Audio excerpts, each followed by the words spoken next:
Hi everyone and welcome to Apna college. और आज हम बात करने वाले हैं कि कैसे हम अपने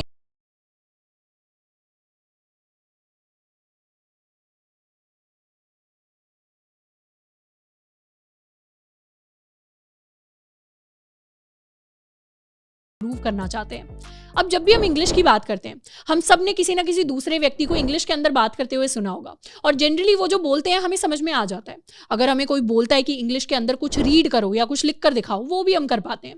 हम में से मैक्सिमम स्टूडेंट्स को प्रॉब्लम तब आती है जब हमें इंग्लिश के अंदर खुद बात करनी पड़ जाती है, क्योंकि जैसे ही कोई बोलता है इंग्लिश के अंदर बात करो, हमें पता होता है हमारी प्रैक्टिस उतनी तो है नहीं। हम जनरली अपनी मदर टंग के अंदर बात करते हैं, वो हिंदी भी हो सकती है, मराठी भी हो सकती है, गुजराती भी हो सकती है।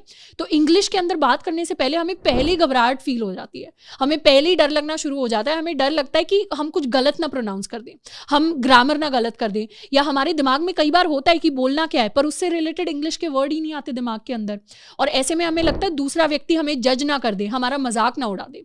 अब अगर आपको ऐसा फील हो रहा है तो आप अकेले नहीं है, लाखों स्टूडेंट्स को ये जो फीलिंग है इंग्लिश बोलने से पहले ये आती है। इनफैक्ट मुझे भी आती थी। अब I came from a village in Haryana, वहाँ पे गाँव के जब घर में होते हैं, फैमिली में होते हैं, तो कोई इंग्लिश के अंदर तो बात करता नहीं है। तो जब स्कूल के अंदर जाते थे, टीचर बोलती थी इंग्लिश में बात करो, प्रैक्टिस तो होती नहीं थी, तो उस टाइम पे बहुत डर लगता था, बहुत घबराहट होती थी।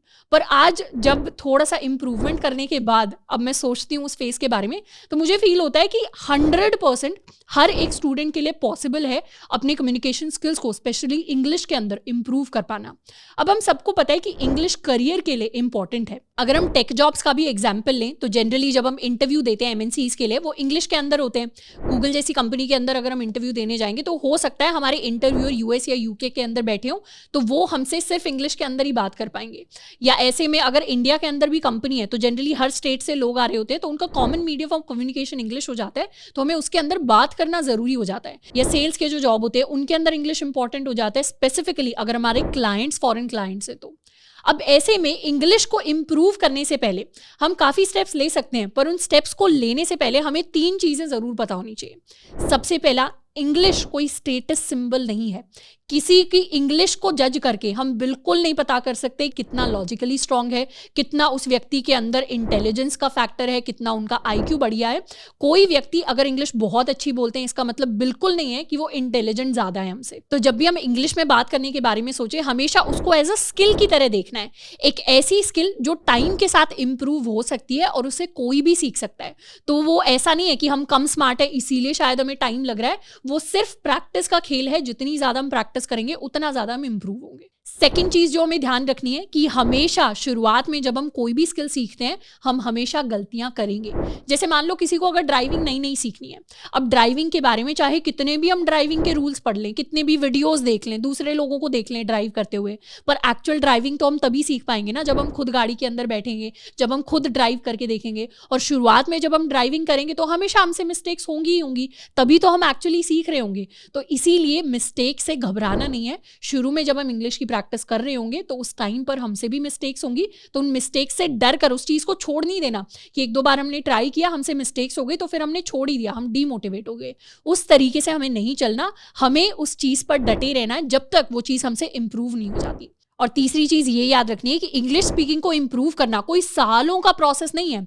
हम जनरली 30 दिन के स्पैन में एक अच्छे खासे लेवल ऑफ इंप्रूवमेंट को लेकर आ सकते हैं। अब जैसे कॉलेज एग्जाम्स होते हैं, कॉलेज एग्जाम्स में अगर हमें 60-70% लाना है तो एग्जाम से 3-4 दिन पहले भी पढ़ के जाएंगे ना तो भी काम चल जाएगा, तो भी उतना स्कोर कर लेंगे। पर हाँ, वो बात अलग है, अगर हमें 90% 95% लेकर आना है तो हमें काफ़ी पहले से तैयारी शुरू करनी पड़ेगी। जैसे ड्राइविंग लाइसेंस होता है, 10-15 दिन भी सीख कर हम अपना ड्राइविंग लाइसेंस आराम से ले सकते हैं। अब हाँ, ड्राइविंग को और अच्छे से करने के लिए, और अच्छी इंप्रूवमेंट लाने के लिए हमें टाइम लगाना पड़ेगा। वैसा ही कुछ इंग्लिश के साथ है। अगर हमारे इंटरव्यूज 1 महीने बाद या उसी रिलेटिव टाइम स्पैन के अंदर आ रहे हैं तो बिल्कुल पॉसिबल है अपने इंग्लिश के लेवल को, इंग्लिश स्पीकिंग के लेवल को एक अच्छे खासे लेवल पर लेकर आना, ताकि हम अपने इंटरव्यूज के अंदर और बेटर परफॉर्म कर सकें। तो अपने इंप्रूवमेंट की शुरुआत हम कर सकते हैं एक 30 डे चैलेंज के साथ, जिसके अंदर हम हर दिन बैठकर डेडिकेटेडली 20 से 25 मिनट इंग्लिश के अंदर किसी भी टॉपिक पर बोलने की प्रैक्टिस करेंगे। अब हमें पता है इंग्लिश के अंदर कम्युनिकेशन स्किल्स इसलिए उतने ज़्यादा अच्छे नहीं है हमारे, क्योंकि हमारी प्रैक्टिस के अंदर कमी है। हम हिंदी के अंदर, गुजराती के अंदर, मराठी के अंदर तो बचपन से बोलते आ रहे थे, इंग्लिश के अंदर बात नहीं करी, इसीलिए वो स्किल अभी कमज़ोर है। तो उस चीज़ को बात करके ही हम इंप्रूव कर पाएंगे। अब बात करने के लिए हमें दूसरे व्यक्ति की ज़रूरत नहीं है, शुरुआत किसके साथ करनी है? शुरुआत सिर्फ अपने साथ करनी है कि खुद से किसी भी टॉपिक के ऊपर हम बात कर सकते हैं। लेट्स सपोज हम टेक एंथुजियास्ट हैं, आज हमने सर्च किया कि डेटा साइंस क्या होता है, हमने अपना कॉलेज की वीडियो देखी और उस वीडियो से हमने जो भी सीखा उसको बस 20 से 25 मिनट अब हम इंग्लिश के अंदर रिपीट करेंगे। या फिर मान लो अगर आप टेक स्टूडेंट नहीं हो, आप किसी दूसरी फील्ड से आते हो और आपने आज किसी ट्रेंडिंग टॉपिक के बारे में सीखा, जैसे इंडिया होना चाहिए नाम देश का या भारत होना चाहिए, अब उससे रिलेटेड आपने जो भी सीखा है, आपके जो भी थॉट्स हैं उनके बारे में आपको इंग्लिश के अंदर बात करनी है 20 से 25 मिनट। अब ये बात कैसे करनी है? अपने फोन का वॉइस रिकॉर्डर खोल के बैठना है और उसके अंदर 20 से 25 मिनट जैसे हम बोल पा रहे हैं वैसे हमें बोल के देखना है। और एक बार वो प्रोसेस हमारा कंप्लीट हो जाता है तो उसके बाद उसको सुनना भी है। सुनकर हमें खुद के लिए एनालाइज करना है कि हमारी क्या चीजें वीक आ रही है, क्या हमारा प्रोनाउंसिएशन में कमजोरी आ रही है, क्या हमारी वर्ड फॉर्मेशन में कमजोरी आ रही है, क्या हमारा ग्रामर कमजोर है, और फिर उन चीजों के ऊपर इंप्रूवमेंट करने की जरूरत है। पर इंप्रूवमेंट करने से पहले वो एक्शन लेना बहुत जरूरी है। इनफैक्ट आज अगर हमारा डे 1 है अपने चैलेंज का, तो यहाँ से आज हम जितनी भी चीजें सीख कर जा रहे हैं उनको अपने वॉइस ऐप के अंदर रिकॉर्ड करना है और फिर उनको जाकर सुनना है। और ये चीजें मेरी तरह हिंदी में नहीं बोलनी, इन चीजों को स्पेसिफिकली आपको इंग्लिश के अंदर जाके रिकॉर्ड करना है। तो अभी अपनी एक शीट ऑफ पेपर निकाल लेनी है जिसपे 1 से लेके 30 तक हम नंबर लिख रहे होंगे और उसमें टिक टिक टिक करते जाना है जिस दिन हम अपने चैलेंज को फॉलो कर रहे होंगे। एंड आई गारंटी यू कि 30 डेज के बाद हम डेफिनेटली एक अच्छा खासा इंप्रूवमेंट देख रहे होंगे। इसके साथ में जब हम शुरुआत कर रहे हैं इंग्लिश को बोलने की प्रैक्टिस करने की, तो उसमें हमें फैंसी वर्ड्स को यूज करने की जरूरत नहीं है। जितने सिंपल, जितने ईजी वर्ड्स हमें ऑलरेडी आते हैं, हमें उन्हीं वर्ड्स के साथ शुरुआत करनी है, उन्हीं वर्ड्स को बोलने की प्रैक्टिस करनी है। इसके साथ में अगर आप में से कोई ऐसा स्टूडेंट है जो मान लो कॉलेज फ्रेशर है, जो नए नए अभी कॉलेज के अंदर गए हैं या फर्स्ट ईयर स्टूडेंट्स है, वो कोशिश करो कि आपके कॉलेज के अंदर अगर डासा के स्टूडेंट्स आते हैं, डासा यानी स्पेसिफिकली एनआरआई स्टूडेंट्स अगर आते हैं, तो उनके साथ आप कम्युनिकेट करना और ज्यादा स्टार्ट करो।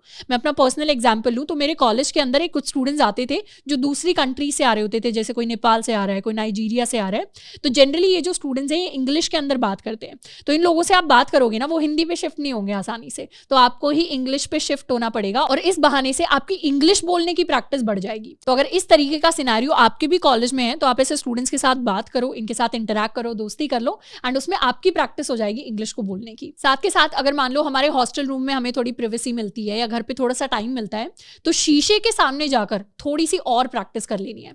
अगर हमें टाइम मिलता है तो वॉइस रिकॉर्डर के साथ साथ हम क्या कर सकते हैं, शीशे के सामने खड़े होकर भी बात करने की प्रैक्टिस कर सकते हैं, ताकि हम देख पाएं कि इंग्लिश बोलते हुए हम दिखते कैसे हैं, किस किस तरीके के क्यूज हैं जो हम देते हैं, तो उससे भी हमारी कम्युनिकेशन स्किल्स इंपॉर्टेंट होते हैं। इसमें से मान लो आप में से ऐसा कोई स्टूडेंट है जिसको पूरे दिन ज्यादा टाइम नहीं मिलता या जो ज्यादा एक्स्ट्रा कंटेंट कंज्यूम ही नहीं कर पाता, तो वो क्या कर सकते हैं, अपने दिन के लास्ट के 10 मिनट निकालो और उसके अंदर खुद से ही बात करनी है 10 मिनट कि मैंने आज अपने दिन के अंदर क्या क्या चीजें की। तो इन जनरल टॉपिक के बारे में मान लो हमें पता ना पता हो, पर अपना दिन हमारा कैसे गया वो तो हम सबको ही पता होता है, तो वो चीज हम कर सकते हैं। इसके साथ साथ जैसे ही हमारी आदत बनती है इंग्लिश के अंदर बात करने की, हम इंग्लिश के अंदर न्यूज देख सकते हैं या इंग्लिश के हम न्यूज़पेपर पढ़ सकते हैं, जिससे हमारी वोकैबुलरी साथ के साथ इंप्रूव होगी। तो हमें अलग से कोई रोज डिक्शनरी लेके बैठने की जरूरत नहीं है कि हम नए नए वर्ड सीखें। हम इन जनरल दूसरे लोगों को बात करते हुए या न्यूज़पेपर पढ़ते पढ़ते भी नए वर्ड्स को सीख सकते हैं। तो इस तरीके की जब हम छोटी छोटी एक्टिविटीज को इनकलकेट करेंगे तो हमारे इंग्लिश स्पीकिंग जो स्किल्स हैं वो इंप्रूव होकर आ रहे होंगे। तो आज ही खुद से प्रॉमिस करना है कि अगर हमें किसी स्किल को इंप्रूव करना है तो उसके ऊपर हम काम जरूर कर रहे होंगे और आज ही इसी 30 डे चैलेंज के साथ स्टार्ट करना है, बिकॉज टुडे इज डे 1। तो आई होप कि आज हमें कुछ नया सीखने को मिला होगा जिसे हम इंप्लीमेंट करेंगे अपनी स्पीकिंग स्किल्स को इंप्रूव करने के लिए। इसके अलावा इंग्लिश से रिलेटेड या कोडिंग से रिलेटेड आपको कोई भी डाउट हो उसके बारे में आप मुझे नीचे कमेंट करके बता सकते हैं। आज के लिए इतना ही, मिलते हैं नेक्स्ट वीडियो में। Till then keep learning and keep exploring.